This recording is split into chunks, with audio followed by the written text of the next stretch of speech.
Welcome to a football show on this gorgeous Monday afternoon. He is Zach. I am Braden. We are live here at the pharmacy in East Nashville on McFerrin Avenue because it is a gorgeous, gorgeous afternoon. Now, first, we've got a lot of stuff to get to today on the show. What did the Super Bowl teach us about your Tennessee Titans? Of course, at quarterback, in the offseason, roster management, the strategies, the plans, Ran Carthon's job now moving forward. Was it a bad call at the end of the game? Is Patrick Mahomes the GOAT? We've got all kinds of stuff to discuss about the Super Bowl, not just the game, but also how it pertains and ties in to the Tennessee Titans' future moving forward. However, we got to cheers to the end of the football season. Do we cheers to that? I mean, this is more like a sorrow cheers. No it's more like football games. It's like a cheers at a wake. No more football games until like August. So cheers.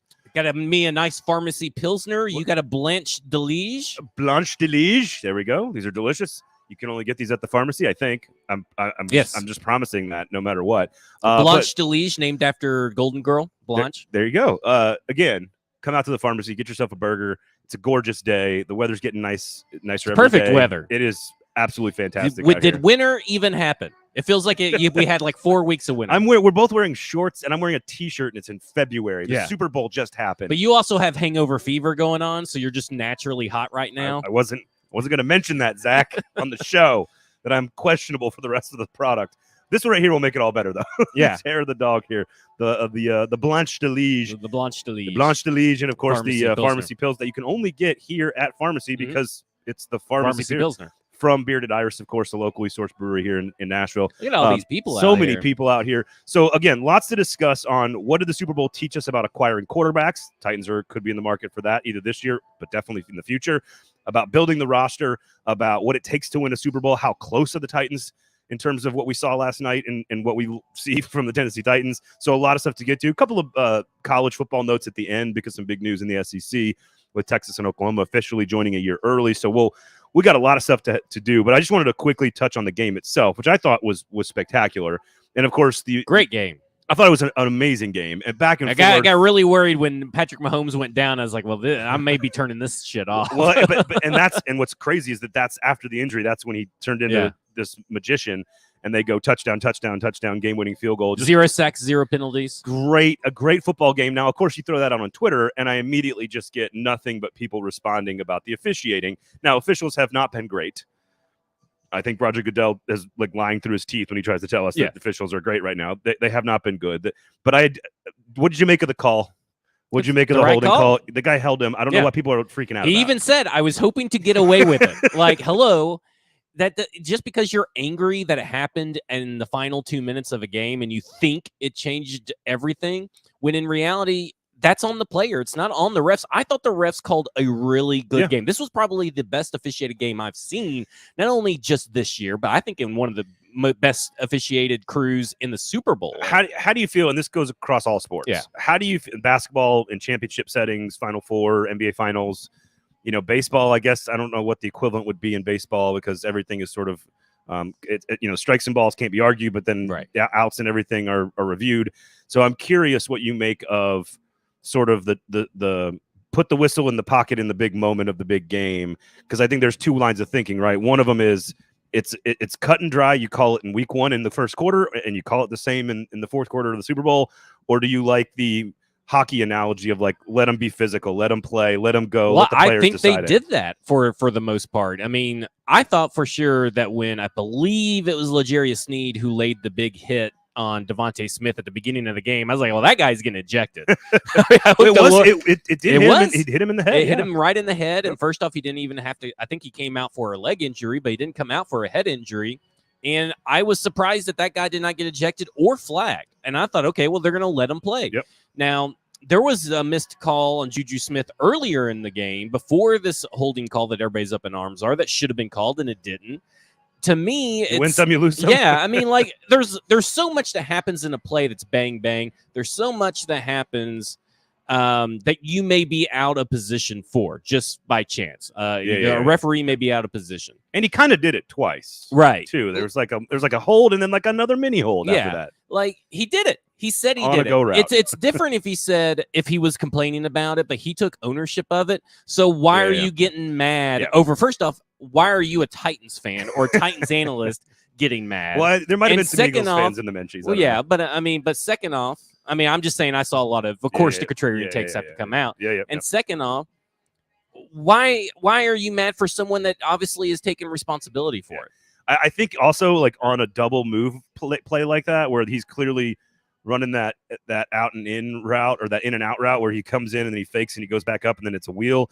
It's clear that he held him because he got beat on the route, which is the design of the route, and therefore you get the call. I know. Again, do I wish it wasn't a huge part of the game? They probably still could kick a field goal and win the game. So, I mean, like, is way. it a huge? I think fans, naturally Eagles fans, are making it a huge part of the game. I don't think, from an objective standpoint, it is a huge part of the game. I think it happened in an opportune time. But if that would have happened in the second quarter, we wouldn't even be talking about it, right? I mean, like, it's a holding call is a holding call, no matter what the quarter is, no matter what moment it is. And guess what? He did it. Like, end of story. And here's the other thing I say to every fan base, Titans, everybody else: the officials don't cost you games. You run 160 plays in a football game. You have 159 other opportunities to make plays. They had 11 more minutes in time of possession than the Kansas City Chiefs, and only managed to score 11 points in the second half, 3 points in the third quarter. Historically, all season long, terrible second half team on offense was, guess what? Terrible in the second half. Stunner that a better team was able to take advantage of a worse team. Or don't fumble the football. I don't know. Like, there's a million plays. I don't like blaming kickers or officials for games. Well, I mean, this is, of course, our timeline is mainly a cross section of Tennessee Volunteer fans, and that is their national pastime, blaming officials for everything that's gone wrong. Or blaming everyone else instead of looking at themselves. Here's the other one that I've gotten a lot recently, and one of my buddies texted me this, and I don't love like the GOAT conversations. Like, I think the LeBron Jordan thing is tired. They're goats of an era, right? Like a goats of a generation. Yeah, isn't Michael Jordan, Kobe Bryant, and LeBron James all kind of a different generation's GOAT? Yeah, and I'm okay with that. Yeah, that's just how I view it. People think Brady is the greatest of all time. You can't even argue about that. And I'm like, I could argue that. I mean, he should be in the Hall of Fame like today. Yeah, like just go ahead and put him in. Right. I'm with that right there. I'm not with Taylor Lewan's little we should retire 12 on every team. Like, well, no. I just don't understand. Like, I guess if you're a fan of a player who you love, especially if you grew up with them and they came up in your formative years, and you just love a guy so much or a girl so much that, like, this is the greatest person of all time, and you want to argue about that with everybody at sports bars all over the place or at the pharmacy, I guess to have at it. I don't find a lot of like joy or resolution out of it, but I did. Because there is no resolution. Right, You're never going to convince. Johnny Unitas was the GOAT. If I was a Michael Jordan GOAT believer, which I am, also. But if you were LeBron James, we would argue for hours. We'd never have an circles. And nobody would change their mind. So, I will never convince you to come to my side. You'll never convince me to come to your side. So with that in mind, somebody said, could you already call Patrick Mahomes the GOAT right now? And my initial response was, I don't really like these arguments. But number two, he's on track. You can't claim GOAT status or even be in the conversation for GOAT until your career is over and we see some longevity. Longevity, yes. But 5 years in the NFL is not 5 years that we've ever seen in the NFL, right? No, 3 Super Bowl appearances, 2 wins, 2 MVPs, all the records, the passing numbers, the arm talent. Now, do I think that Mahomes is getting more credit where Andy Reid and Travis Kelce and the offensive line and the coaching staff and we're going to get to this, the general manager and the front office have done? I think that is a brilliantly run organization. Yes. And that's going to be a big part of the show today is how can the Titans learn from what the Chiefs have done? And I think he's clearly on a path to put himself into the conversation with whoever you want on that top tier, whether it's Peyton Manning or Brady or Favre or Rodgers or Unitas or Elway or whoever. He's on path to be in that conversation, and that's all that I think. So let me ask you this: if he retired, if he said, "Hey, I got 2 Super Bowls, I got two league MVPs," did he get 2 Super Bowl MVPs as well? He got last night, right? But did he get the first one? I don't recall. I don't either. But okay, so let's say he retired. Isn't he going in the Hall of Fame? Like, aren't you thinking that everybody's going to have to put him in the Hall of Fame? It's kind of like was Gale Sayers the one who was like the best running back on the planet, but only for like 6 years, and then it's kind of like Calvin Johnson. Yeah, I mean, I think the Hall of Fame argument, which is kind of different than GOAT. Okay. Like, to me, Hall of Fame is, were you the best at your position during your era? Which he clearly is. And that's any sport. Like, if you're the best point guard, if you're one of the so three wouldn't you best point say guards, that he's the GOAT of this era? Tom Brady was the GOAT of the previous era, and Dan Marino is the GOAT of the previous era. I think sure, yeah. I think splitting it up in eras or generations is the right thing to do, because again, how do you compare these games? Arguments you're never going to find a resolution. I think, I mean, there's if for someone else to because again, what is it, like 5 straight AFC Championship games? Yeah, like, I mean, he is on path to potentially put himself. Isn't he like undefeated against his own division or something? Yeah, like it's the whole thing is wild. Yeah, so I think clearly he is the best quarterback on the planet today. Mm-hmm. And if he continues just at a even 75% pace of what he's done, that would put him as the best of this generation. He has to average at least 1 more, 2 more. He has to average 2 more Super Bowl appearances, in my opinion, and 1 more Super Bowl win in the next 5 to 7 years to be able to kind of maintain your status, right? Yeah, I mean, if Joe Burrow wins 4 Super Bowls, he won't. Statistically, he's not going to ever make it to the Super Bowl. I'm just saying, like, he's already been to 1. It'd be Herbert would be, I think, the next. Herbert or Allen is like the next quarterback up for a Super Bowl. Just pick any of them and say you're going to have to gain a lot of ground on Mahomes. And then, he is the best quarterback of our generation, of this generation, right now. It seems to me like Herbert is going to be the closest in term. No, I guess maybe Joe Burrow. I think Burrow's, he's already been to 1. So. Yeah, but I mean, like, he's probably never going to go back to another one. Well, how do you say 2 AFC Championship games in a row? Like, the point is he's the only one. That's just history and data for decades of NFL. It's just how the NFL works. Well, that's true. And stackingtheinbox.com, of course, by the way, some quarterbacks who lose their debut, some interesting data in there. So check only that out. 6 of 34, and Jalen Hurts is 35th. So this includes Joe Burrow at 34. Have not gone back to the Super Bowl. I thought that was great stuff. This is why you subscribe to stackingtheinbox.com. We're going to show you exactly how the Chiefs built their roster and how the Titans can build their roster, presented by the Kingston Group, buildkg.com. They do a lot of building in Nashville. Make sure you talk to them, of course, before you make any decisions about your house. Mahomes did get the Super Bowl MVP. There you go. Make sure you talk to the Kingston Group, buildkg.com, before you make any big decisions about your house. Of course, we are brought to you by the Pharmacy and the Kingston Group. A couple other quick questions here about the Super Bowl, because I don't think he's in the GOAT category all time. Like, I don't think he's there yet, but he's on path. Yeah, I mean, he's like a top 10 quarterback of all time, right? Well, couldn't you make the argument? I guess, is he better quarterback than Marino? I think he needs more. I think he needs more time. No, very few are better than Marino. I think he needs more time. But not because he's not good, but just time. Gotcha. Quickly, the NFL broadcast. So Kevin Burkhardt, I personally have had a chance to talk to him a few times, but he came up as a Mets. I'm a big Mets fan. He came up as a Mets sideline reporter. Think about this Mets broadcast when I went to the World Series a couple of years ago. It was Gary Cohen, Keith Hernandez, Ron Darling, and Kevin Burkhardt all on one broadcast. Oh, wow. For the Mets SNY. And he got moved over to football, skyrocketed up the ranks.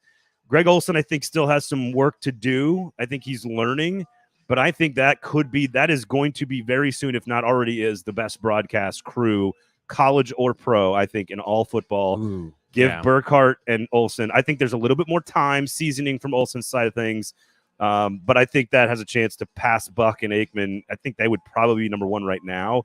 But I think they're on the trajectory to pass and be the best broadcast group. If you're talking about body of work, obviously Buck and Aikman, right? Like, I mean, you just can't top them. But if you're talking about who was the best broadcast duo of 2023, it was Burkhardt. Yeah, I'm fine with that analogy.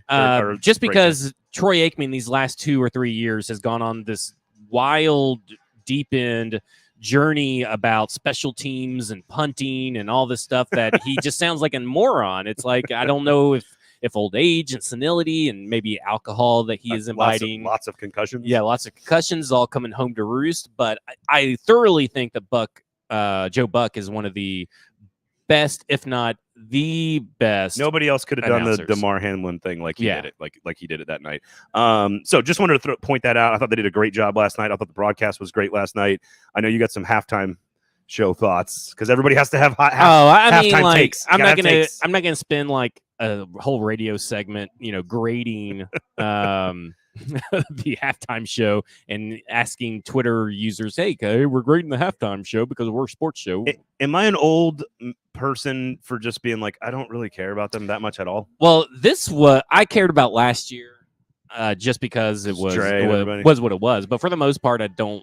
They never actually sing. They never actually play instruments. Well, I have to give props. So I'm there for the spectacle, right? You're given $2.5 to $3 million to play with from the NFL. Then whatever you do with that money, and then you can invest your own money and all that kind of stuff. You have to invest your own money. I thought that Rihanna's vocal, she sang, right? I mean, like, she was one of the few people that did not lip sync, and I was thoroughly impressed by that. Everything else was just so freaking boring. I kept waiting for someone to come out. I kept waiting for some big spectacle to happen. Like, the floating stage thing looks great for Super Smash Brothers. It's great, but the floating stage thing has been around for like 5 or 6 years at concerts. This is not a new novelty. Now, I've heard from people in attendance, great on the field. Looks cool with the floating stage. Because you're in the crowd, but when you're doing a Super Bowl show, the majority of the people that you're trying to entertain are on the TV. So you got to have something that translates both well to TV and to this. Yeah. So I think what's interesting is like also like award shows like Grammys, which just happened recently. Like nobody plays instruments. Like almost all of it's tracked, and so I just don't. The dancers weren't that good. I just don't get into it. Now I love the whole set was just like blah. I love the whole like I am a female who is pregnant and performing at the Super Bowl. I think that's a cool thing, especially for me with 2 daughters watching it. I think that was cool. But other than that, I'm just like, okay, whatever. Like the songs were fine. Like the only one I recognized was a Jay-Z song. Well, I mean, I thought that the melody was great. And listen, this idea that a lot of artists don't have the repertoire that she does to be able to pull off a melody of 13 songs in 15 minutes. Give me a break. This is not. We've seen it every Super Bowl. Like, this is ridiculous. All right. Well, that brings all these rapid fire Super Bowl questions here before we get to the Titans content. Of course, brought to you by the Pharmacy and Kingston Group. Rooting for AJ Brown or rooting against AJ Brown. Did you find yourself having any emotional response whatsoever to watching AJ Brown not only score a touchdown but hit the over on 72 yards, which I cared about? Like if it would have been for an arch rival, I could see people being pissed off and rooting against him. Philly's not exactly a lovable city. Yeah, I wasn't rooting for or against them. I wasn't either. Like, I'm rooting against the Eagles because I have rooting interest in bets with the Chiefs. I like the Chiefs fans better. I like the Chiefs as an organization better than I do the fans in the city of Philadelphia. Now that Tyreek Hill's off the roster, they're a very likable team. Yeah, exactly. So like that, I wasn't necessarily rooting against players. We were talking before the show. That's just how I am. I'm not a big sentimental guy. So I made peace with AJ Brown being off the team a long time ago. Once he's gone, he's gone. I am then looking at these two teams, and if you put a gun to my head, I was kind of watching the game, just enjoying a good game of football, which it was spectacular. It was great, and I was just appreciating for what it was. But if you put a gun to my head, which my wife did, she didn't put a literal gun to my head, but she asked, "Who are you rooting for?" I said, "Well, if I have to choose someone, I'm rooting for the Chiefs, and it's just because I really like Andy Reid. Really, that's what it boils down to. Yeah. But then Patrick Mahomes' performance with the ankle is really it's epic. It really captivated me myself for a guy that loves football like that. How can you root against a guy? Stoney says, "I was rooting for AJ Brown to tear it up because I wanted to see the people who still care about AJ Brown come unglued on Twitter." Now that I can get behind. And again, and the Tyreek Hill thing. That first of all, he's a piece of shit, but it's also an important lesson, and this leads us right into what we can learn about. I do have one thing about AJ Brown. Oh yeah, go for it. Is that the only thing that I really had thought hard about when it came to AJ Brown was this guy is just a freaking slant merchant. Like that's all he does is slants. Are we not going to talk about that? Is that all slants? Well, he catches a lot of fades too. Down the field. Sometimes, I mean, if you get the quarterback enough time, like 7 seconds in the pocket, and Jalen Hurts will get it to him. Tannehill hit him on a lot of fades too, and he had a little bit less time. But it's just it to me is just like here's another slant, here's another. He's slant, so hard here's to another tackle slant. though. That's like because he can body you up off the line, and then he's just Michael Thomas with the right tail. Let's talk about it. he's Michael Thomas with a little bit more explosiveness and physicality. That's really the only thing I really noticed about AJ Brown was that there's another slant. Oh, there's another slant. There's another slant. So the Tyreek Hill is just the fact that they got, and you wrote about this a little bit in Stacking the Inbox. The fact that I want to start this conversation with the fact that they are one of the teams, because the Titans are one of the other ones, trading A.J. Brown. The Packers let Devontae Adams go, didn't make the playoffs. The Chiefs won the Super Bowl the year they got rid of Tyreek Hill. Yeah. The guy who went and set all kinds of records at Miami. Again, take his personality out of it because I just can't stand the guy. Really good football player. But they did something with their resources, right? And you write about this, and I want to set you up because Mahomes, they have been planning for this Mahomes situation. And part of that is to take a massive asset in Tyreek Hill, let him go, and take all those other money and dollars and everything you were going to invest in Tyreek Hill and spread it out across a bunch of other pieces to build around the quarterback. You write about it in Stacking the Inbox. This was all the way they have planned this in Kansas City is the thing the Titans fans should pay attention to. It's the best article I probably read all year, and I read a lot of articles about Rand Carthon that I thoroughly enjoyed, and about Ian Cunningham. Are you talking about your own article? No. Well, it's not one of the. I'll say it's not one of the best articles ever written. It's a very good article, but it's not one of the best ones.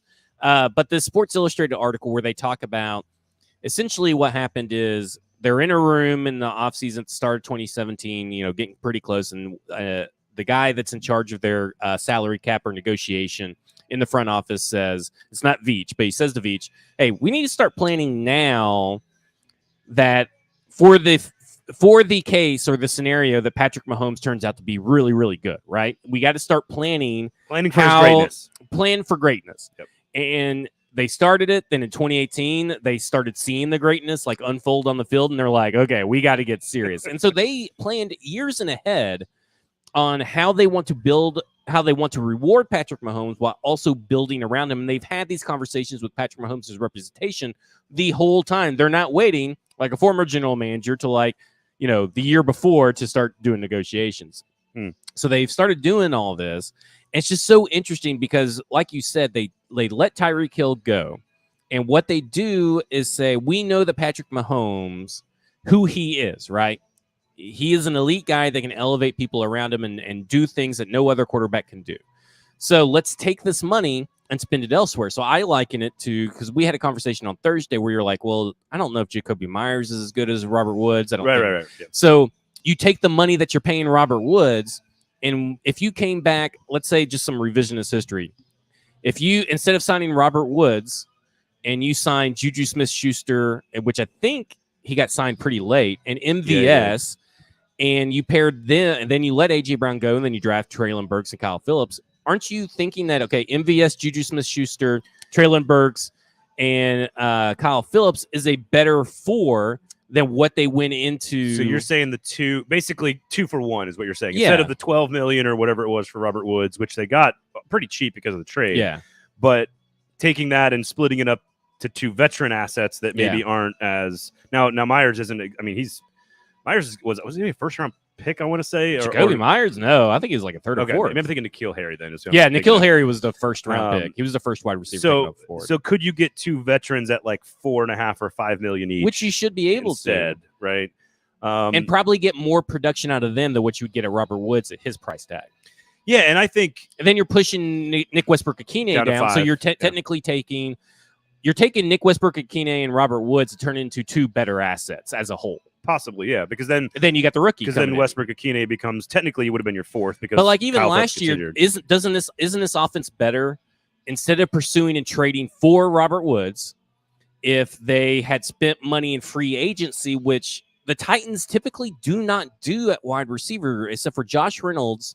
They don't really. That was a really small deal, though, wasn't it? Yeah, they don't really attack it. Like they didn't even talk to Marvin Jones, and they should this year. But they didn't even talk to Marvin Jones when he became a free agent. They didn't even talk to Kenny Golladay, which is okay in hindsight. But at the time, when you're not talking to these wide receivers, you're not giving yourself the best chance to assemble the best roster. It also leads to two more questions that kind of piggyback off of this conversation, which is the Mahomes question, which is quarterback. And it's paired with philosophy, right? Like, can you win a Super Bowl without an elite quarterback, and we're talking top, let's say 8, top 10 quarterback, and I don't put Ryan Tannehill in that category. I'm not sure Jalen Hurts is in that category. He's close, but I don't know. Can you win a Super Bowl without having elite quarterback play? And can you win a Super Bowl philosophically the way we know Mike Vrabel has built his team? Now, maybe that's changing with Rand Carthon, with a new coordinator, with some new pieces on the coaching staff that they brought in. Maybe he's evolving this year. Maybe this is the year we see it evolve, because we know they're going to have to get better on offense if they want to have any chance to do anything. Can you still win a Super Bowl without an elite quarterback and with this defense first, run the football identity that we know Vrabel has? Yes. I mean, absolutely. When's the last team that did that? Well, the last team to win without elite quarterback is Matt Stafford. I mean, that was just last year. Well, he's top 10. No. Wow. You'd be sorely mistaken. I mean, maybe Is he better than Jalen? He's better than Jalen Hurts. As a passer, yes. As a football player that brings value to your team, I would say no. So if you're saying elite is very exclusive, you're talking the top 4 or 5 players. Elite is you have to be able to elevate talent around you. Matt Stafford does not elevate talent around him. Okay. He's never been that guy to elevate talent. Now, he's done well with poor pieces throughout his career, but he's never been able to elevate them to get to wins. He's never been able to overcome his defense. A lot of players that are elite can overcome certain limitations, and Matt Stafford has never been able to overcome for the success of the team. He's never been able to drive success for the team in terms of wins, postseason appearances, without help. I think I know where you're going with that. I don't necessarily disagree. I think he's had elite skills and abilities his entire life. He's a 5-star kid coming out of high school. But those don't translate into elite tangible. I guess I'm thinking more of maybe average quarterback play to below. Like Nick Foles won a Super Bowl. Joe Flacco won a Super Bowl. Right. Trent Dilfer, Brad Johnson won Super Bowls. That's all since Eli Manning, since 2000. He's not elite. Eli Manning's not an elite player, but no, and they won with defense and running the ball. Elite defensive line, but also that's 15 years ago. So that's I'm not suggesting that you can't do it, but you have to have a pretty good offense these days. You have to have a top flight offense, and very rarely you can get that you can get that as a sum of the parts, not necessarily a elite quarterback doesn't necessarily equal offensive success. We've seen that with the Tennessee Titans, who were number 4 in scoring offense in 2020. It does terrible defense that year. Yeah. But it does not equate to an elite. An elite quarterback doesn't necessarily equate to immediate postseason success. It took Peyton Manning a long time to get to the Super Bowl, and he had a really good teams for most of his life. Oh, I mean, they were loaded, and they were in the playoffs every single year. Yeah. But it took them. He had to break through. It took him a long, what was it, 09? He finally broke through. I think. I'm just curious against the Bears' worst. It's Rex Grossman. I think. I guess the question is, as it pertains to the Titans' offense and Vrabel's philosophy, is just how much, if you're going to have a top 10-ish defense, which I think is pretty safe to say that they've got, especially with Harold Landry coming back and being healthy this year, and they're going to have a running game that we know kind of has a pretty high floor. It may not be elite, but it's pretty high floor with Derrick Henry, at least for this year. Should he be back, I guess I should say. How much better do they have to get on offense? Because as you wrote about, you kind of have to have, to win a Super Bowl, you kind of have to have a top 10 offense. And right. I mean, they're not even you close, just nailed it. honestly. I mean, well, I hesitate to say close because we'll get to that in a second. But let's talk about what they have to have based on the Super Bowl. They have to have a top 10 offense. That's what data shows you. To get to the Super Bowl, you have to have a top 10 offense. However, to sustain or see immediate tangible success in 2023 and see number 1 in the division, see a home playoff game, they just need really a top 15 offense, which is a highly attainable, secure in expectation. It's funny you say that's exactly the commentary in the offseason following the 2020 year when the offense was so good, and they were no, all the defense needs to be is average. Now we flipped, and it went too far the other direction, and now they're completely opposite. So I guess what has to happen for does Vrabel have to evolve a little bit though for that to happen? No, I don't. You got think the new so. GM. I mean, do you consider the Eagles to be evolved? because they're one of the most run-heavy teams in the NFL, if not the. Well, we're going to get into run-heavy. why you and I both agree on why the Eagles are so good, and it's nothing to do with the quarterback or the scheme. Yeah. It is the 5 big-ass mofos Right. in the front. But I mean, like, don't you think that if to win, I think they've got to evolve beyond the Derrick Henry focal point. Yeah, but I mean, we don't know per se if Derrick Henry has just been the focal point because the time that A.J. Brown was here, A.J. Brown was getting a lot of targets. He's getting just as much targets as Cooper Kupp was. The problem is that Derrick Henry was just getting a lot. He was just unbelievable that year. And then you flip it, and now Derrick Henry's injured, but he's still technically the best player on the team. Like it's hard to say. I think that Mike Vrabel, when the offense is built better, will see a little bit more open up and won't be the 60% running on first downs or whatever it's been. I mean, I guess, do they have to evolve to get to top 10? Not this year, but like in 2 years. No, we just saw it. Can Tannehill do it? Yes, we've seen it. We've seen tangible proof. That was a couple years ago, though. Well, he's older. Henry's older. AJ Brown's not on the team. Like they're. Well, you have to improve the team. I mean, like, are you telling me right now? If you're asking me right now, if this team, as you saw in 2022, and you currently constructed right now, is going to do that? Well, hell no. No. That's what I'm asking. Is yes, it can the Tim Kelly new stuff, right? Yeah. Tim Kelly's going to bring new stuff. So you're asking if it can, and I'm saying it can. Okay, all right. Now, am I saying that it's highly probable? I don't know. Okay. But if you're saying that it can, if you're asking if Ryan Tannehill can be not really the focal point, but be a part of a top 10 offense, well, yes, it's not that far long ago that they were. Right. It's really not that far long ago. I know it seems like it because we've gone through hell these last 2 years, but so is that then because Todd Downing was a backwards evolution, for lack of a terrible term here? Like Arthur Smith was the evolution of the offense that got them to the point where they were, and AJ Brown being a weapon on the outside changes the way that defenses manage them as well. But like AJ Brown only averaged like 4 catches a game for his that's career. his fault. He got targets. He was injured. He got targets. Like that's the thing, is that he got targets. I will harp on this, and if I had the time and it wouldn't be bad video, I would go find my Cooper Kupp, AJ Brown target share on Twitter. They're eerily similar. You're talking about based on number of passing attempts. Based on number of passing attempts to targets. Yes. Okay, I got you. So, not just targets. But I mean, how many targets did he? AJ Brown had 105 targets and 106 targets in his last 2 seasons as a Tennessee Titan. That's a ton of targets for a wide receiver. That's a ton of targets for a wide receiver in this particular offense, especially. But that's true. That's a ton of targets in any NFL offense. Christ, Cooper Kupp had 191 targets. Yeah, it was crazy last year. What did AJ Brown have this year? 150. He had 50 more targets. So he had 50 more targets with a quarterback we think is slightly better than Tannehill or whatever. And he had 50 more targets. What was his catch rate? Hang on. Pause. 88 catches, 144. Not all that great compared to. So he had 60.7. Yeah. He had 66 with the Titans in 2020.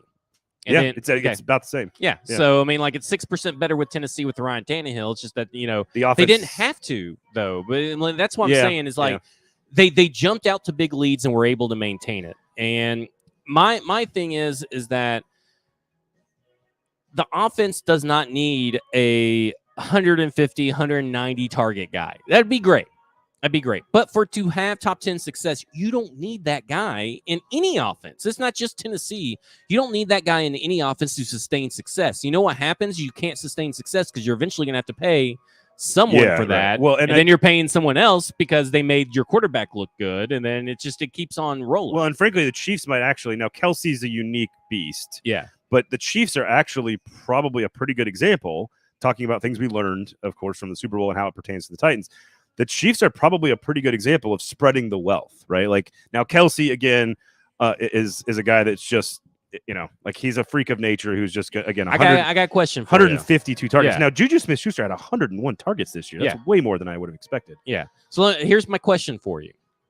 If you dropped Ryan Tannehill on this year's Eagles roster, the 2022 that just went to the Super Bowl, don't you think they have the same success, considering they had the second easiest schedule and a loaded roster with A.J. Brown, who he's familiar with, and a good run game?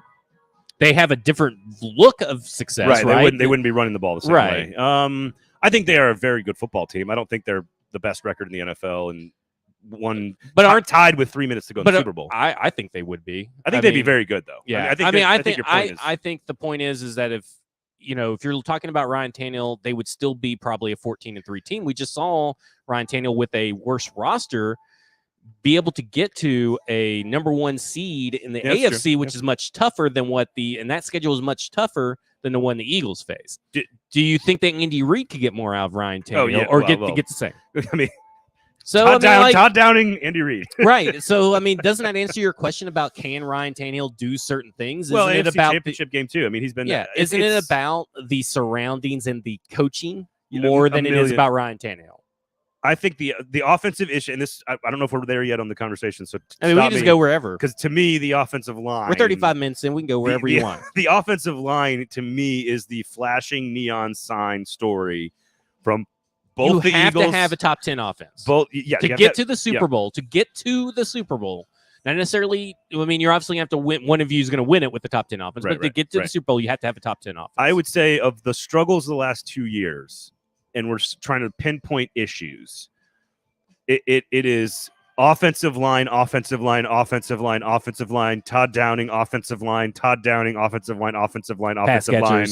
pass catchers, offensive line, then Ryan Tannehill. Yeah.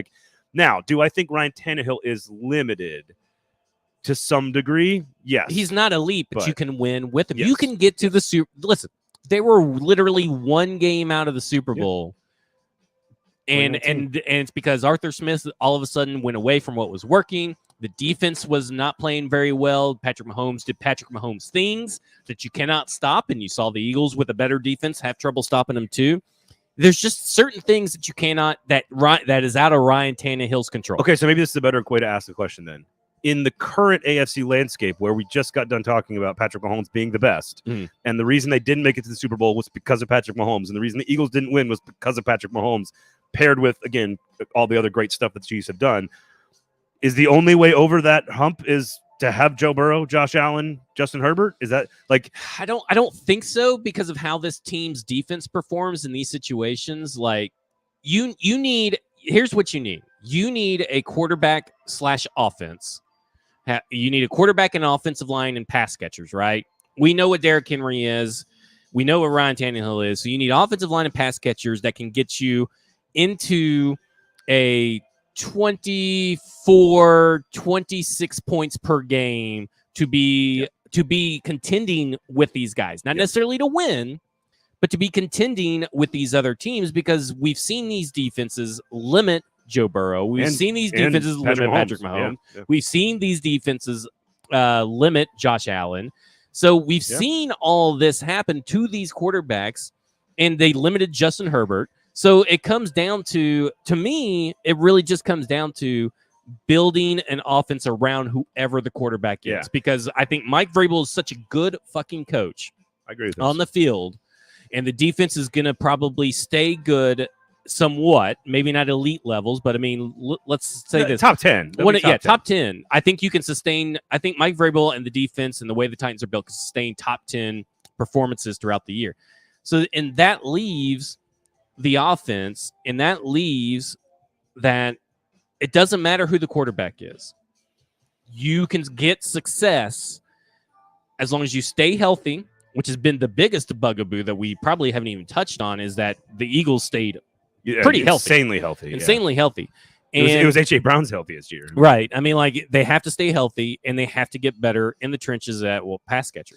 So this brings us sort of wrapping up what we learned and sort of heading into what the Titans need to address, right? And that is so obvious that the offensive line is the top priority. And you've already said this, I think, last show, even, that you wouldn't be surprised. I take that all back. Let me pause for a second there. I do want to. Did watching the Super Bowl last night change your opinion at all about trading up to get the guy at quarterback? It just all boils down to, what do the Titans think about him? Yeah. If the Titans think that their guys in this draft, because I see the potential in Bryce Young, right? I know that Bryce Young could be a really good quarterback, but is he in my opinion, is he the quarterback that can change this offense and change this defense? The course of the I mean, can he change the course of the franchise? Right. I don't think that's as likely a thing. I don't think there's that much of a difference in that being a chance with Bryce Young turning the franchise around as there is it being Anthony Richardson. I think the Yeah. chances of any of these quarterbacks turning this franchise around, like they're all like right here, Right. except for Will Levis. Will Levis is way down. Finding your Mahomes is hard to do. It's hard to do, and I don't think there is necessarily. I personally don't think there is necessarily a Mahomes in this draft class. Nope. Now, if the Titans, because really we didn't think there was a Mahomes in Mahomes' draft class, right? Like, let's be honest here. Nobody was Watson really in that class too? Yeah, Watson, Mahomes, and Trubisky. It was like Trubisky was clearly the number one quarterback, and everybody else was way down below. Yeah, according to dumbasses. Yeah. Well, I mean, anyway, nobody thought Mahomes was going to be Mahomes. This not this good. Yeah. I mean, Watson was one of the greatest players in college football history. So I thought he was knocked unfairly during the draft process. In my opinion, but I mean. Now I don't like the guy. Yeah, well, and he also sucks right now. But like he's not a good person apparently. Yeah, but he's not a good person, not a good player currently. But you turn around and you say, is there that guy here? Well, we don't think so. But I will maintain as long as the Titans think that guy is in this class, they should go get that guy unless it's Will Levis. All right, I just wanted to know if watching last night changed your opinion or anything. That's all. Watching last night changes my opinion more so that there is no perfect, tried and true way of finding the quarterback that could win you a Super Bowl. You can trade for him, like Matt Stafford. Yep. You can stick and pick in the second round, like the Eagles did. The Eagles did, or like the Seattle did with Russell Wilson in the third or fourth round, wherever it was. Drew Brees. You could trade up for him, like the people did with Joe Burrow, to at least get there, like they did with Patrick Mahomes to do that. I mean, number 1 overall, Josh Allen. You can sign him as a free agent, like the Bucs and Tom Brady did. Was Josh Allen number 7, I think? Yeah. So, like, I mean, again, Burrow was 1, Allen San was Francisco 7. traded for Jimmy G to get, and they went to the Super Bowl. Like, there is no spare me that the Packers drafted Aaron Rodgers in the mid-20s and then benched him for 2 years or 3 years. Spare me that there is some definitive formula for finding your quarterback and getting to the Super Bowl. There isn't. You could do it a bunch of different ways. It's all about building the roster around you. Which leads us to the most important lesson. Not can you find Mahomes or how do you find Mahomes or is Vrabel good or better than Andy Reid or can you find Travis Kelce? Like, although that one's probably a little closer to what we're going to talk about. But the most important lesson from the Super Bowl is the offensive line needs to be priority 1, 2, and 3 on this in this offseason for Ran Carthon, Mike Vrabel, and that team because they will never be close to top half offense, top 10 offense like they need to be in the Super Bowl with an offensive line built with a bunch of pieces that last year were largely not starting pieces. Right. I mean, other than Ben Jones and when Nate Davis was healthy, like NPF will be better. If Ben Jones is back at center and NPF's at right tackle, and Nate Davis leaves, you've still got 3 giant holes you have to fill along the offensive line. The good news is there's, as we talked about on last week's shows, there's good offensive line prospects in the draft.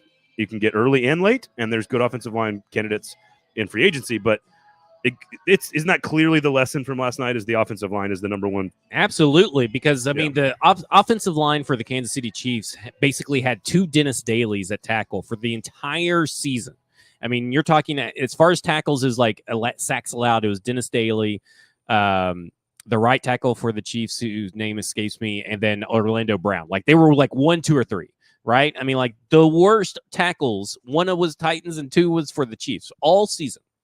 And then what did they do last night? They dominated last night. They didn't allow any sacks to Patrick Mahomes. They had 0 penalties in the second half. They looked fantastic. And if it wasn't for that offensive line just suddenly turning it on in the Super Bowl and showing up, they would not have won that game. No, I mean that's pretty. And then you talk about Jalen Hurts. I've never seen anybody sit back in a pocket that if someone farted, he wouldn't have even smelled it. He wouldn't have even heard it if it was a loud belch.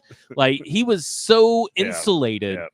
And it let him sit in the pocket for like 6 or 7 seconds before he threw the ball. I mean, it's ridiculous. It's almost like that's how it was all year. It was. The Eagles' offensive line is so built in Mike Vrabel's image, too. Yes. Right? It's a bunch of just like snarling, Jeff nasty... Stoutland should be getting like all the awards for offensive line coach. And really, Roy Isvan should have been on this Tennessee Titans team. But, he doesn't know Mike Vrabel, so that wouldn't have happened.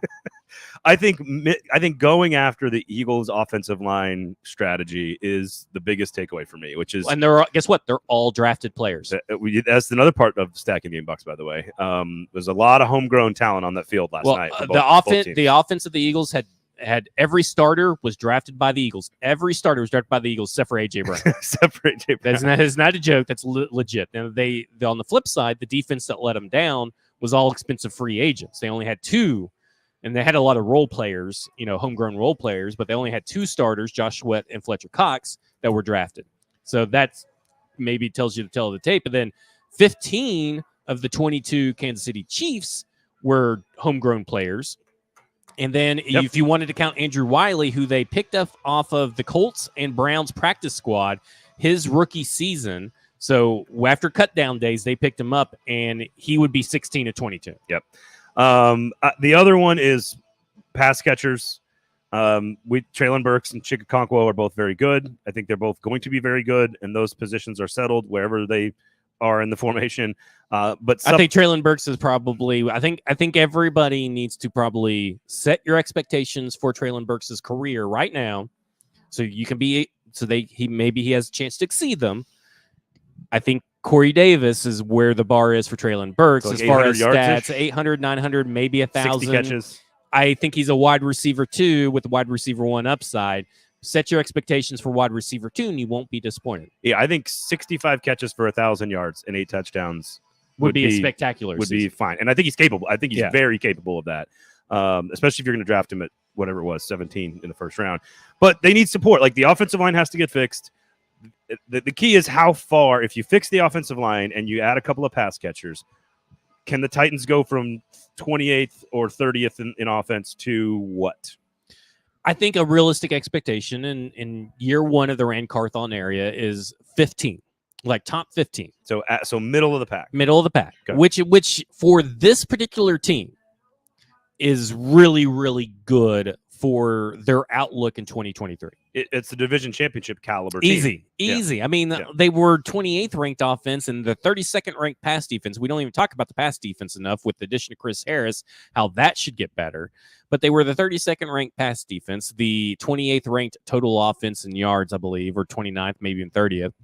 And you bump that up to 15th and you bump up the pass defense a few notches. That is a team that goes from 8-9.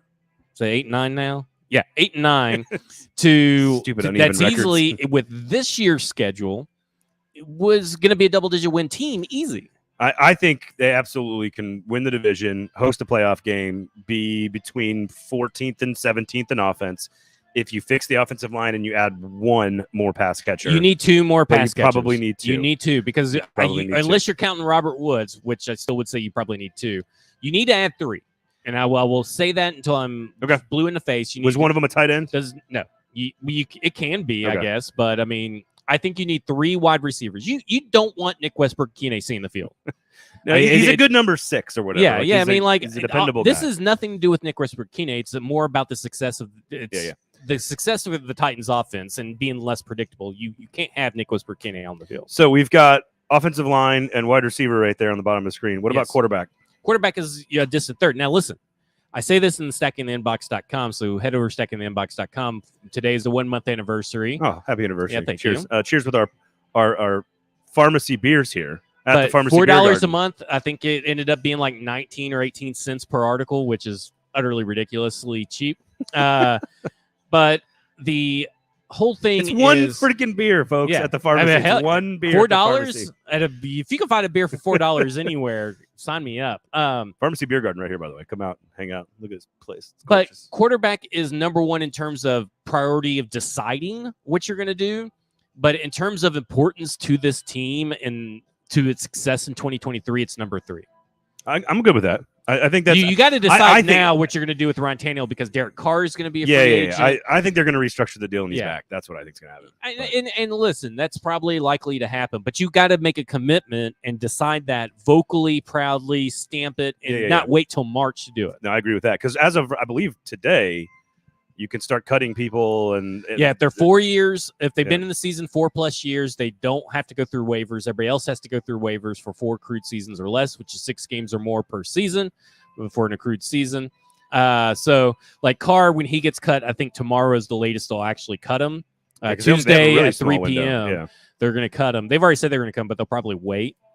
up to the last minute, he can immediately sign with any team that he wants. Yeah, let me say something.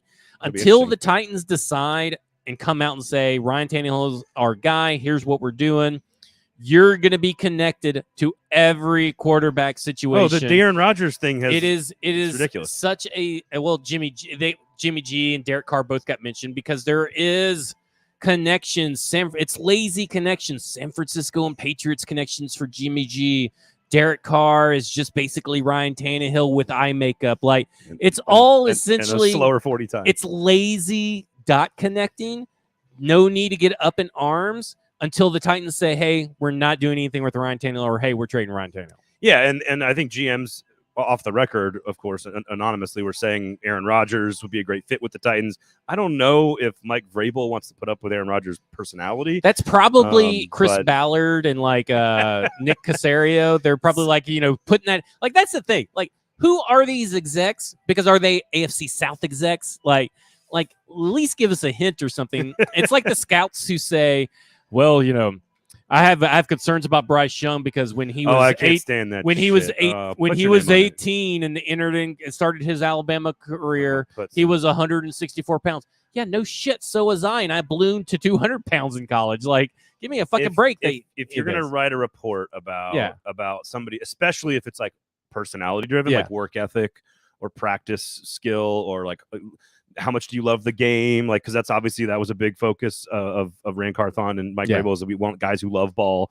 And so I think what's interesting is if you're going to say that kind of stuff about a person, not like on field, like his 40 time where he's a little slower, he needs the second pass rush move, or that stuff's fine. It's when you start saying about person, like, you need to put your name on it if you're going to talk about personality. My thing is like, they're not even talking about personality with Bryce Young. They're just saying, well, he was 164 pounds when he started college. Well, no shit. He was fucking like 18 or 19. Like, he gained 30 pounds throughout college. And then can I also say that this scout also said, the same scout also said, well, there's not much of a difference between on-field play of Bryce Young and C.J. Stroud. That's a scout that's not going to be employed. That's the scout that got you Isaiah Wilson. There's a lot of similarities in production, though. They're different, very different players, but their production is very similar.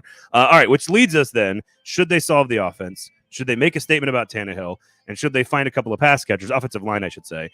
Where are we? Where are the Titans in the AFC? Because today is the day that every media outlet puts out their power rankings, just like college football puts out their top 25 the day after the national championship game. And largely the Titans are between 22 and 26 anywhere on the internet today. You're not going to like where you see them. Some of that is just maybe some media bias against the Titans because they don't get a lot of clicks. That's something that Titans fans, I think, have come to understand. We're a young fan base with a small market. Like, that's not good for media business. It's not about how good your football team is. I just don't think people understand it. Maybe you're right. I disagree with you on that.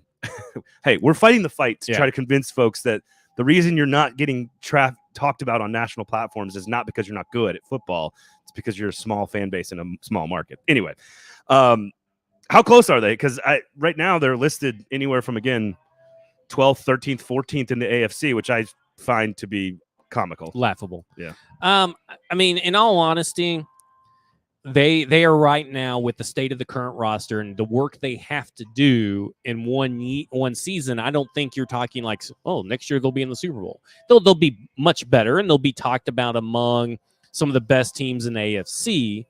But unfortunately, they're not Super Bowl bound. If I said they're second tier AFC, with like the 3 or 4 teams on the top tier, yeah.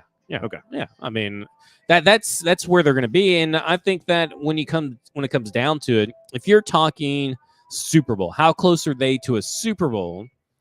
The Titans, technically, if you get into the playoffs, you're pretty close, right? I mean, you have like an 18% chance of winning the Super Bowl, but in all reality, they are at least 2 years away from being like true Super Bowl contenders, because it all hinges on what you do at quarterback and what you do in the 2 years to surround the quarterback with something, right? That's the keys. What do the next 2 draft classes look like? 2 draft classes, 2 free agent classes. What happens? The thing about the Chiefs is, they draft all these homegrown talents, but they draft not only the right players, but the coaching staff actually plays them as starters in camp and develops them. Something that Mike Vrabel has kind of not done, but if we were to take logic into it, It's because he hasn't been given the right players, right? I mean, we've said, obviously, the statement is he has not been given the right players. So obviously, these players are not ready to start and take reps, and they're so far behind everything else. So now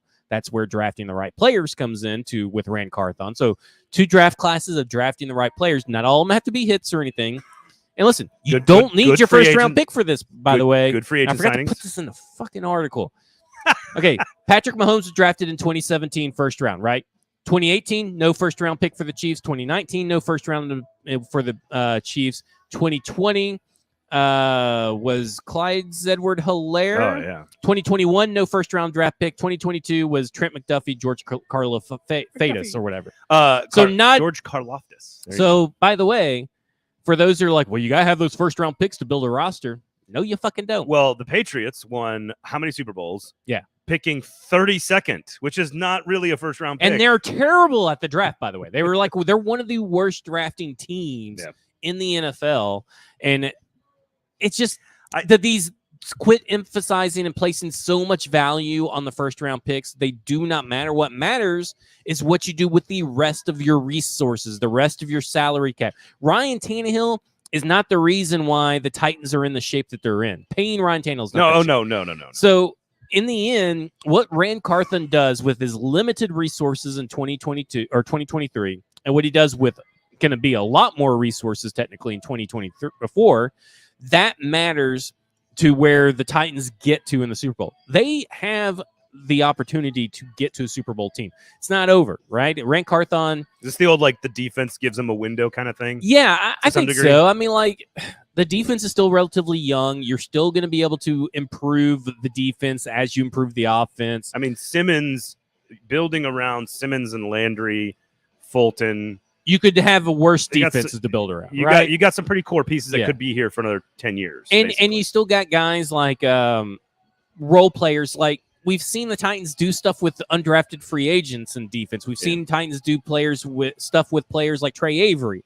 Like, I also think Elijah Molden and Roger McCreary are going to be good players. Yeah, they're not the same player you are when you got here, right? Well, and Chris Harris is going to be here. I mean, it's there is no reason not to believe that the defense is technically better statistically in rankings next year, which provides you.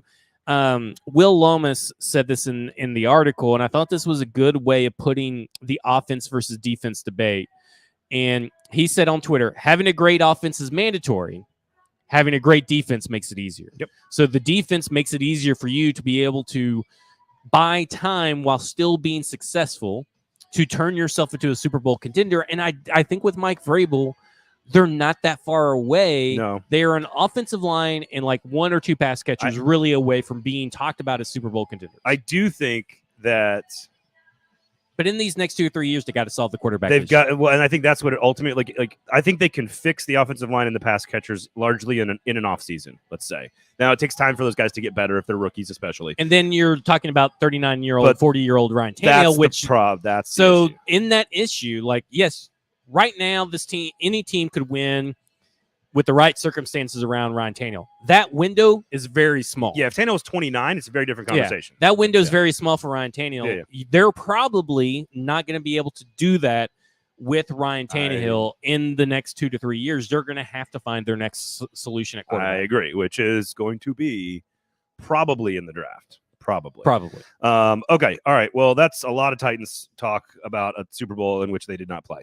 But I think there's a lot of great lessons in there that you can learn about every team in the league, what they've done right, what they did right. Sure, you can't replicate Andy Reid, Travis Kelce, Patrick Mahomes. That's hard to do. And we talk about... But they did a lot of other stuff you can replicate. And here's the thing about these power rankings. Don't share them. Don't read them. Yeah, don't click on them. Just don't click on them. Don't click on them. You're going to be disappointed. And listen, well, why should you expect analysts to watch Tennessee Titans when other NFL teams don't? I mean, just look at the New York Jets. They hired Todd Downing and Keith Carter. Todd Downing. Mad Bell says, how about the Jets hiring Downing? I saw that, and I just was like... It's good that he went somewhere with mass transit. Nathaniel Hackett, Todd Downing. Like, what are we doing? Great mass transit system over in New York. They do have that.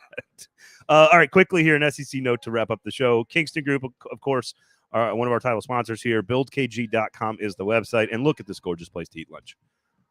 Look at this place. This is where you come to eat lunch. The Pharmacy right here in East Nashville on McFerrin Avenue. They've got another location downtown, but they don't have this downtown. We haven't even talked about the brat burger that they got. Oh, that's right. They got the brat burger that's got all kinds of fancy toppings. It's made out of brats and ham. Yeah. Shit, Ham, delicious. brats, pineapples on there. Yeah. We got the fancy mustard and everything. Oh, yeah. So I think the best mustard in the city, by the way. Okay, easy, soldier. All right. Mm. We're way too close together for those noises.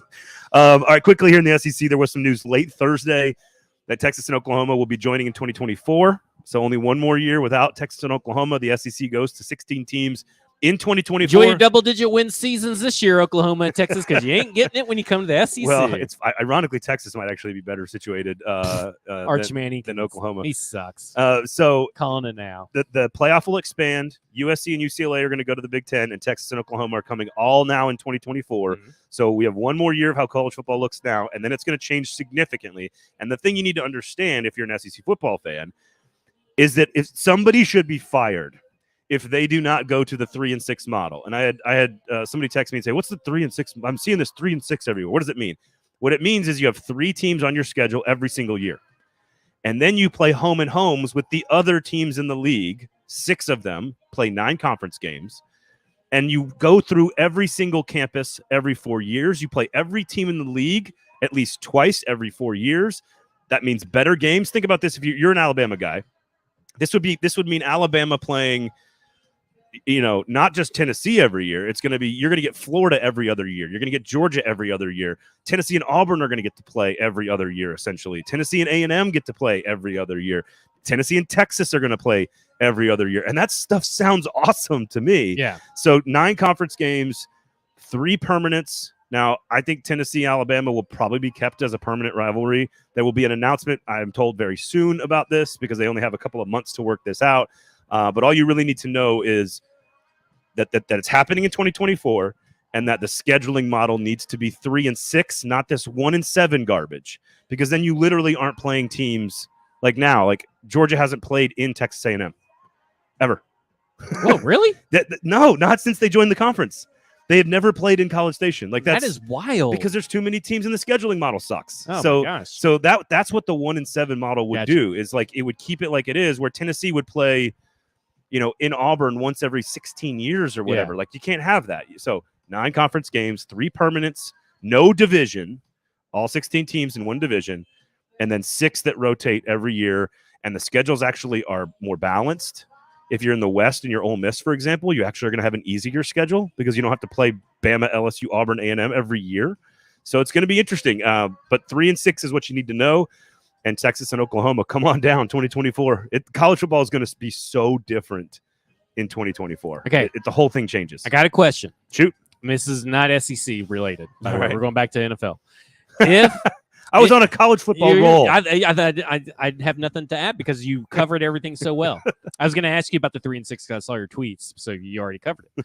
The Big Ten should do it too, by the way. Let me ask you a question. If I told you that, okay, your quarterback has over the course of his contract or the course of his career, if you tie yourself to this quarterback for the course of his career, the prime of his career, only had a 17.6% chance to ever make it back to the Super Bowl, are you paying him on average $50 million a year? Essentially the going rate for the next big quarterback deal. The going rate for what they've said that they're probably going to have to pay Jalen Hurts. I mean, Jalen Hurts was barely like this time last year. The Eagles fans were like torn on Jalen Hurts. Don't you think that time? I don't think he deserves that deal because it's essentially only 6 of 34, right? 6 of 34 have made it, and that's been since 1990, right? Well, Jim Kelly, the last one to do it was in 1990. So we're talking about 30-something years. Burrow was very close. Yeah, 30-something years. Being very close does not count. No, it doesn't. Horseshoes and hand grenades. Yeah, to ask Peyton Manning about that. 30-something years, right? I mean, like, this is data you cannot ignore. I think it's funny, like, I think it matters with Hurts because I think he's more roster dependent and scheme dependent. But it doesn't matter with Burrow. I don't think it matters as much with Burrow. Okay, I agree with that. I just wondered where you're at on this whole – because everybody's talking about I saw this thing where, like, the top 5 quarterbacks under 30, content's already dried up for some people. And, Burrow wasn't even in the top 5. Oh, God, that's ridiculous. Yeah, that's but Hurts ridiculous. Hurts was number 2, Jesus. right behind Patrick Mahomes. Now, to be fair to Jalen Hurts, which I have not. I always really think he's been a great guy. I think the way he's handled his career is extraordinary. He's one of the few people that can make Philadelphia likable. I love Jalen Hurts, the person, and like how he's handled himself and carried himself throughout his career. He scored the game-winning touchdown, what would have been the game-winning touchdown in the national championship game as a true freshman. Deshaun Watson came back and scored that touchdown. He did score the game-tying touchdown and 2-point conversion in the Super Bowl with 3 minutes to go. Yeah, running the ball. He's great running the ball from 2 yards out. 35 points in the Super Bowl with 3 minutes to go. Jalen Hurts did that for you. You were 3 minutes from the Super Bowl championship, and maybe a holding call away from going into overtime. That's pretty damn close to not pay the guy. Okay. I also acknowledge the risk in paying him because he's not a true. Okay, so you're paying him because that's what the reports are. $50 million a year on average. Okay. Now it does not really matter in the big scheme of things, your cap percentage or anything like that. Yeah. But you're talking about a defense that's largely been paid for that you're probably not going to have. You're going to struggle to pay.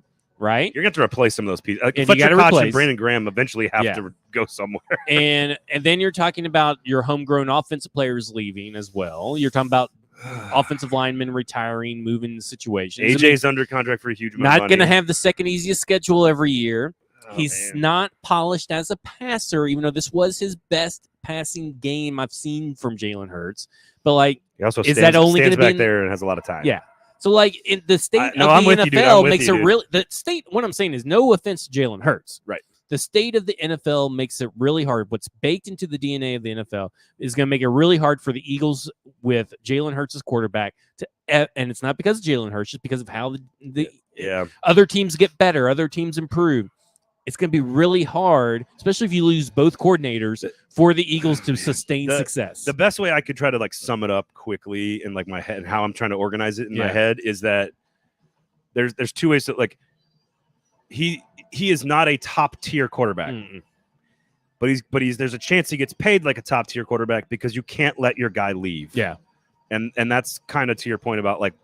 If you have a guy, you kind of have to pay. It's almost like you soft reset. Like in my mind, I'm almost thinking that the better strategy for these teams is to just do a soft reset and let someone else overpay for a quarterback that you know is statistically likely never to get you back to a Super Bowl. Like it's just 1 in 5 chance, 17%. It's almost 1 in 5. There's a 1 in 5 chance he get you back, but at $50 million, yikes. Yeah.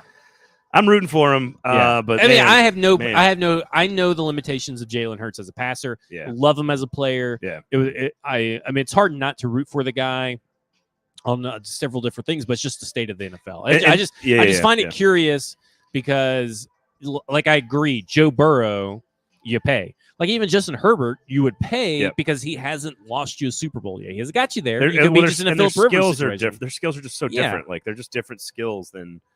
Like even Lamar Jackson still hasn't gotten you the Super Bowl. I would definitely pay Lamar Jackson. You wouldn't? I would. See, I think Lamar's like Jalen. They're they're very limited. I think Lamar's better a passer than Jalen Hurts. Ooh, that's a hot. I think that's kind of a hot take. I think so. I think Jalen Hurts is a better. I would think that most people would agree with me. I have never thought Lamar Jackson was a championship caliber passer.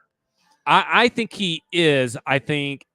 Well, I guess it depends on, and then now we're getting to like a wholly different conversation. You want to keep going? Just keep going. Look how beautiful it is out here at the pharmacy. I think for the most part, I think it depends on what you view was the reason why Greg Roman ran the offense was that he did. Did he run it because that's just how he always runs it, or does he run it because he thinks that Lamar Jackson has limitations? I just think if you or anyone thinks that Jalen Hurts is limited relative to the top quarterbacks in the NFL as a passer, I don't know how you can't say the exact. You have to say the exact same thing. Well, I don't think he's an elite passer or anything, Lamar Jackson, but I do think he also gets hurt way more than the 600-pound squat guy with huge thighs. Yeah, I agree with that. But that's also how long is that going to last with his play style? No, I agree. These two guys, I think they're both very much team similar to me. Yeah. But I do think that Lamar Jackson has shown a tendency to elevate the best that to his. I think he does a really good job elevating talent, where the talent is really like just complete garbage around him on the offense. That's true. I think Hurts, though, there's also an intangible element with Hurts that I don't think Lamar Jackson has. I think the leadership and the locker room agree with that. And like the carrying people and lifting them up emotionally, mentally, psychology. I think all that. I do agree with that. I think Jalen Hurts is one of the best leaders in the league. And that's why I wanted the Titans to draft Jalen Hurts because I felt that way about him. he would fit in this system pretty well, but Yeah. it would fit with Arthur Smith and AJ Brown. Yeah, not Todd Downing. Not Todd Downing and Nick Westbrook-Ikine. We love you, NWI. All right, that's just about does it for us, folks. Hope everybody enjoyed the Super Bowl. I enjoyed it a little too much. Zach, I'm Braden. Of course, we've got the beautiful Pharmacy Beer Garden back here. And the beer, you got the burger parlor, the beer garden. It's awesome. It's a beautiful day. Come on out all week. Great burgers. They got the new pork burger there, which is like a brat burger with like ham and stuff on it. It's delicious. Best mustard in town. Got great locally sourced beers. And of course, the Kingston Group. Check out Thursday's episode. We did an entire long form discussion about Tim Kelly and the offensive scheme and what it's going to look like for the Titans. And we did it at a Kingston Group house over in Hillwood, which is fantastic and gorgeous. So go check that out as well. We do appreciate all your support. Turn on those notifications, rate, review, We subscribe. didn't even talk about Mike Vrabel only interviewing like 6 in-house candidates. That's what he claims. That's what he claims. We'll get to that on Thursday. We got a lot of talk. Maybe I'll just do it on Football and Other Efforts. We got Tune in tomorrow. tune into Football and Other Efforts, all the other great shows from 440 Sports, Broadway Sports Media, and of course all the YouTube pages as well. Thanks for hanging out with us, everybody. This has been a football show.